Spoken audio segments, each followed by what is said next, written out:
पापा के बारे में इतनी झूठी खबरें क्यों छापी? मैं झूठी खबरें नहीं छापता, जो सच है वही लिखता हूँ। पापा ने मम्मी का खून करवाया, इस खबर को तुम सच कहते हो? हद होगी जयदेव। पापा से इतनी दुश्मनी हो गई तुम्हें कि तुमने इतना वाहियात इल्जाम लगा दिया उन पर। तुम मुझ पर क्यों बिगड़ रही हो? मैं तुमसे कह रहा हूं कि यह खबर सच है। और देखो ऐश्वर्या, कोई भी किसी की दुश्मनी में इतना बड़ा इल्जाम नहीं लगाता। तुम्हारे पापा ने तुम्हारे मम्मी का खून करवाया है। उन्होंने न जाने और कितने गुनाह किए, लेकिन उसका कोई सबूत नहीं है किसी के पास। और अगर तुम में हिम्मत है तो मुझसे नहीं, अपने पापा से जाकर पूछो यह सच है या नहीं। यह सच नहीं हो सकता जयदेव। पापा मम्मी को कितना चाहते थे ये मैं जानती हूँ। हो सकता है तुम्हें कोई बहका रहा है। तुम किसी से मजबूर होकर ये खबर छाप रहे हो। मुझे कोई क्या मजबूर करेगा? तुम जानती हो ऐश्वर्या, मैं किसी के दबाव में आकर कोई कदम नहीं उठाता। Aishwarya, I am sorry. मैं जानता हूं इस बात से तुम्हें कितना दुख हुआ है। काश की यह नौबत नहीं आती, लेकिन गुनाह कभी नहीं छिपता। गुनहगार जरूर पकड़ा जाता है। अफसोस कि ऐसे एक गुनहगार की बेटी तुम हो। मैं नहीं मानती जयदेव, ये सब सच नहीं हो सकता। I don't believe you.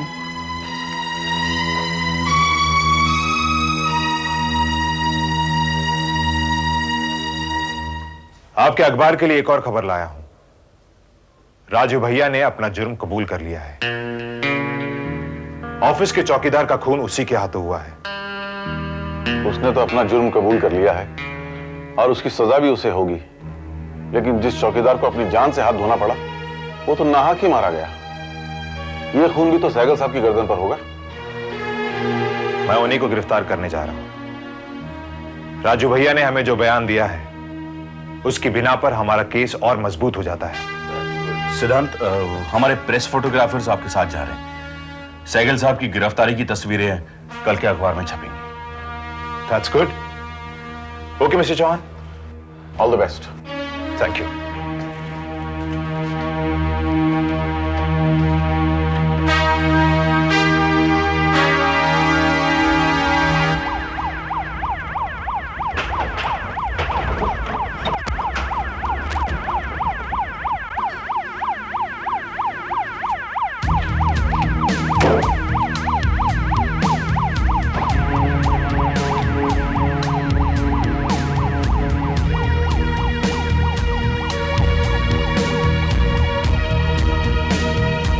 आप लोग यहीं पे रुकिए।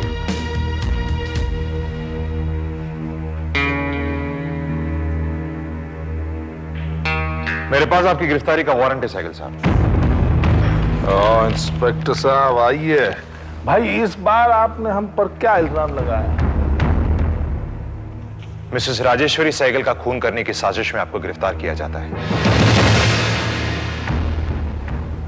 हमें गिरफ्तार कर लीजिए, हम आपके साथ चलने के लिए तैयार। आइए।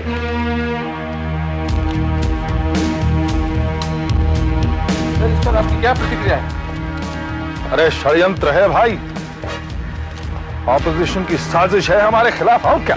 बाबू रिसन ने जो चिट्ठी लिखी है, क्या उसमें बात लिखी बात सच है? हमको क्या मालूम उसने क्या लिखा है।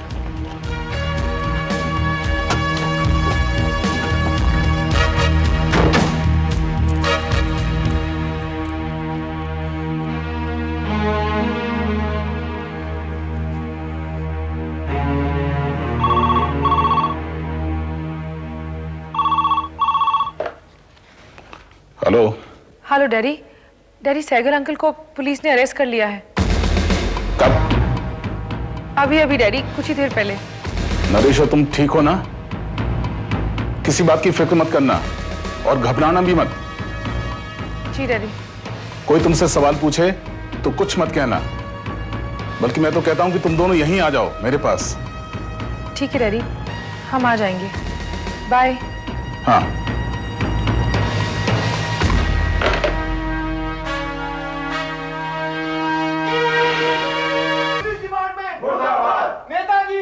अरे भाई चुप हो जाइए, मेहरबानी करके शांत हो जाइए और घर जाइए। पुलिस डिपार्टमेंट मुर्दाबाद, पुलिस डिपार्टमेंट मुर्दाबाद। चुप हो जाओ, चुप हो जाओ। सहगल साहब को अरे तुम्हारे पार्टी का ऑफिस नहीं है, पुलिस स्टेशन है, चुप हो जाओ। इंस्पेक्टर साहब, हम भी इनको यही कह रहे थे, लेकिन ये सुनते ही नहीं है हमारी। कमाल की बात है सहगल साहब, जब आपके अपने पार्टी के लोग आपकी नहीं सुनते तो देश की जनता क्या सुनेगी? तुम लोग जाओ यहां से। किसी ने भी अगर नारा लगाया तो तुम्हारे नेता के साथ उसे भी अंदर कर दूंगा। जाओ यहां से, बाहर करो इनको। जाओ भाई, चलो बाहर। धन्यवाद। सहगल साहब आइए, पुलिस लॉकअप आपका इंतजार कर रहा है। इंस्पेक्टर साहब, हमारे सीने में जरा दर्द हो रहा है। लॉकअप में आइए, सब ठीक हो जाएगा। आइए। इंस्पेक्टर साहब, डॉक्टर को बुलवाइए। ये नाटक हमने बहुत देखा है सहगल साहब, आइए मेरे साथ। अरे हम नाटक नहीं कर रहे हैं, जल्दी से डॉक्टर का इंतजार।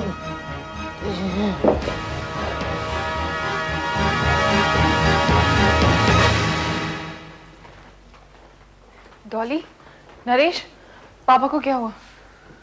डॉक्टर्स कहते हैं कि उन्हें हार्ट अटैक हुआ है। पुलिस स्टेशन में बेहोश होकर गिर गए थे। उन लोगों ने फोन किया तो मैं सीधा यहाँ पे चला आया। किस कमरे में है पापा? इस वक्त आईसीयू में, और उनसे कोई भी नहीं मिल सकता। अखबार में उनके खिलाफ जो कुछ भी छापा जा रहा था उसको लेके वो पहले ही काफी अपसेट थे। और पुलिस स्टेशन में तो इसी सदमे की वजह से उन्हें दिल का दौरा पड़ गया। देखो, उन्हें हॉस्पिटल में एडमिट होना पड़ा, इस बात का मुझे दुख है, लेकिन उन्हें गिरफ्तार क्यों किया गया है इसकी वजह वो भी जानते हैं। तुम्हारी वजह से गिरफ्तार हुए हैं वो जयदेव। तुम उनके खिलाफ गलत सलत खबरें छापते हो। ऐश्वर्या, मैंने हमेशा जो कुछ भी लिखा है वो सच था। सच और झूठ का फैसला करने वाले तुम कौन होते हो जयदेव? एक बात याद रखना, भगवान ना करे अगर पापा को कुछ हो गया ना तो उसके जिम्मेदार तुम होगे।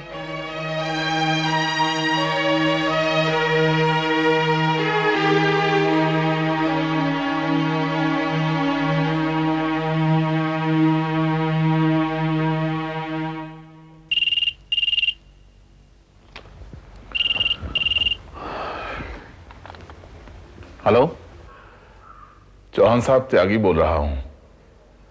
सुबह सुबह एक बुरी खबर सुनाने के लिए फोन किया है। सहगल साहब को दिल का दौरा पड़ा है, वो हॉस्पिटल में है। हो, बहुत अफसोस हुआ सुनकर। वैसे बड़ा अजीब इत्तेफाक है, गिरफ्तार होते ही उन्हें दिल का दौरा पड़ गया। आप अफसोस जाहिर कर रहे हैं या मजाक उड़ा रहे हैं उनका? मजाक तो खुद उन्होंने अपने आप को बना रखा है त्यागी साहब। शराफत का मुखौटा पहनकर वो समझते हैं कि उनकी असलियत से कोई भी वाकिफ नहीं है। अब हमदर्दी हासिल करने के लिए उन्होंने बीमारी का ढोंग रच लिया है, लेकिन कब तक? एक ना एक दिन तो उन्हें सलाखों के पीछे पहुंचना ही होगा। मैंने आपको फोन उनके बारे में बताने के लिए किया था।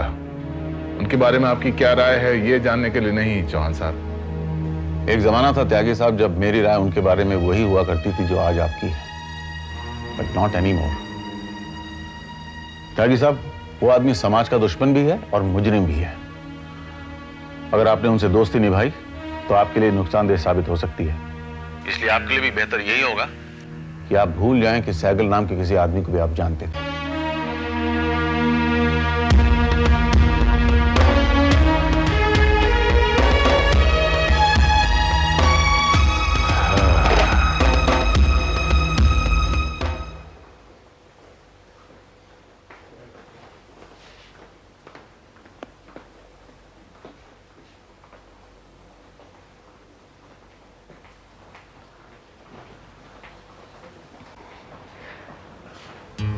ऐश्वर्या, सहगल साहब कैसे हैं? तुम कहाँ चली गई थी? मैं बाहर गांव गई थी, लौटते ही पता चला कि सहगल साहब हॉस्पिटल में है। क्या मैं उनसे मिल सकती हूँ? पापा आईसीयू में है, वो किसी को भी पापा से मिलने नहीं दे रहे।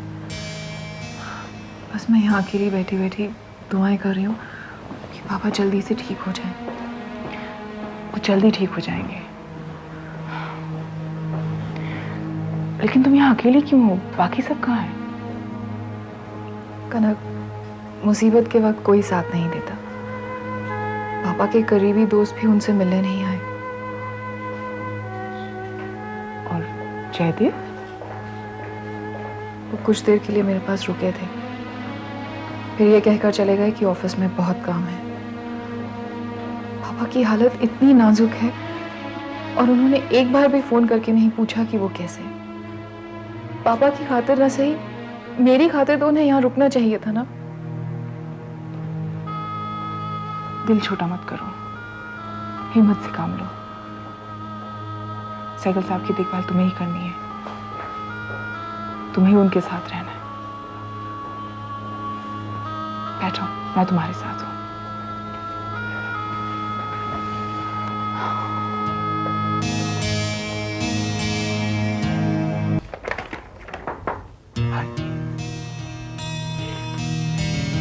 हाय कनक, हाय। कितने दिनों बाद मिलने आई हो तुम? हाँ, मैं यहाँ नहीं थी, बाहर गई थी। कैसे हो तुम? बस ठीक हूँ, तुम बताओ। लौटते ही पता चला कि सैगल साहब हॉस्पिटल में हैं। हाँ, बस अभी वहीं से आ रही हूँ। तो मुलाकात हुई सैगल साहब से? नहीं, उनसे तो नहीं हुई, ऐश्वर्या से मुलाकात हुई। मैंने सोचा तुम भी वहीं होंगे, लेकिन ऐश्वर्या ने बताया कि तुम तो एक ही बार वहां गए, उसके बाद गए नहीं। और क्या शिकायत की ऐश्वर्या ने मेरे बारे में? इसे शिकायत मत समझो, ऐसे नाजुक वक्त पर वो चाहेगी कि तुम उसका साथ दो। कौन सा नाजुक वक्त? वो आदमी ढोंग कर रहा है कनक। पुलिस की हिरासत से बचने के लिए उसने ये बहाना ढूंढ निकाला है। उन्हें कोई हार्ट अटैक नहीं हुआ है, भला चंगा है वो। जो डॉक्टर्स उनका इलाज कर रहे हैं, क्या वो भी झूठे हैं? क्या वो भी ढोंग कर रहे हैं? डॉक्टर्स खरीदे जा सकते हैं, नकली सर्टिफिकेट्स बनवाए जा सकते हैं। पैसों में बहुत बड़ी ताकत होती है कनक। सब कुछ बिकाऊ है, खरीदने वाला चाहिए। तुम सैगल साहब के खिलाफ हो, इसलिए तुम उनको झूठा और ढोंगी साबित करने पर तुले हो। But that's not fair, ये गलत है। सब कुछ गलत है, सिर्फ वो आदमी सही है। देखना कनक, एक न एक दिन उनके सारे गुनाह अदालत में साबित होंगे, और उस दिन तुम्हें शर्मिंदगी होगी कि ऐसे आदमी से तुमने अपना नाता जोड़ा था। तुम जिस मतलब से कह रहे हो, ऐसा कोई रिश्ता नहीं है हमारे बीच। रिश्ता है तभी तो तुम्हें इतना बुरा लगता है, उनकी तरफदारी करती हो तुम। मेरी बात मानो कनक, उनसे दूर रहो। वो आदमी बहुत बड़ी मुश्किल में फंसने वाला है। पुलिस उन्हें गिरफ्तार कर चुकी है और बहुत जल्द उन्हें सजा भी होने वाली है। कनक, तुम मेरी बहुत अच्छी दोस्त हो, इसलिए मैं ये सब कह रहा हूं। कम से कम इस बार मेरा कहना मान लो।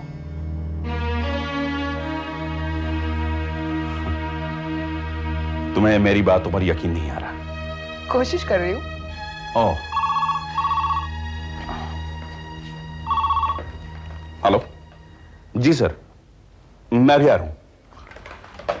कनक, तुम जाना नहीं, यहीं रुकना। मैं अभी आता हूं, फिर इकट्ठे निकलते हैं यहां से। तुम इतने बिजी हो, जल्दी निकल पाओगे? कोशिश करूंगा।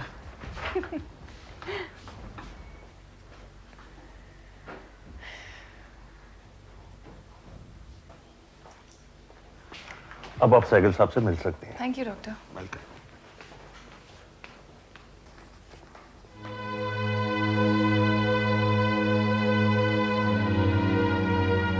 अरे बेटा, रुक क्यों गई? हमारे पास आओ।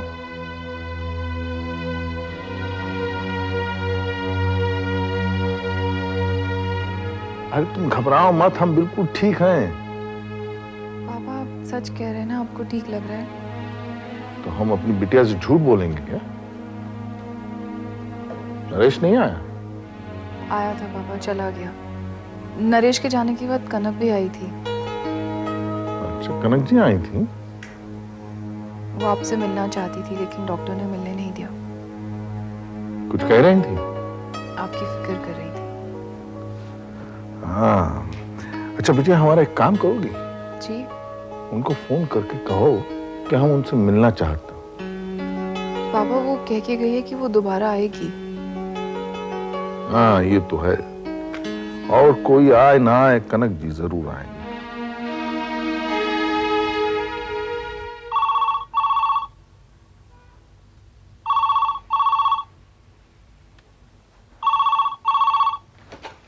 हेलो हेलो, जयदेव जी हैं? ऐश्वर्या, मैं कनक बोल रही हूँ। कनक, तुम वहाँ? मैं जयदेव से मिलने आई थी। तुम 1 मिनट रुको, मैं उसे बुलाती हूँ। तुम्हें ही बुलाने जा रही थी, ऐश्वर्या का फोन है। तुम जाना नहीं, यहीं रुको, मैं ऐश्वर्या से बात कर लूं, फिर चलते हैं। हाँ ऐश्वर्या, बोलो। जयदेव, मैं यहीं रुक रही हूँ पापा के पास। हाँ, जाहिर है तुम्हें तो वहीं रुकना होगा। तुम कब आ रहे हो? मुझे पता नहीं, वक्त मिला तो आ जाऊंगा। जयदेव, तुम इतने बिजी हो गए हो कि तुम 2 मिनट के लिए यहाँ नहीं आ सकते? साफ साफ क्यों नहीं कहते कि तुम यहाँ आना ही नहीं चाहते? देखो ऐश्वर्या, तुम जो समझना चाहती हो समझो। वैसे भी मुझे वहां आकर करना क्या है, यही पूछना है ना कि आप कैसे हैं, आप ठीक तो हैं ना। अब मैं कोई डॉक्टर तो हूं नहीं कि तुम्हारे पापा का इलाज करूं। ठीक है जयदेव, तुम्हें नहीं आना तो मत आओ, लेकिन मुझे ताने मत दो। ऐश्वर्या के खातिर चले जाते। ऐश्वर्या की खातिर मैं सहगल साहब को बहुत झेल चुका हूं, अब और नहीं।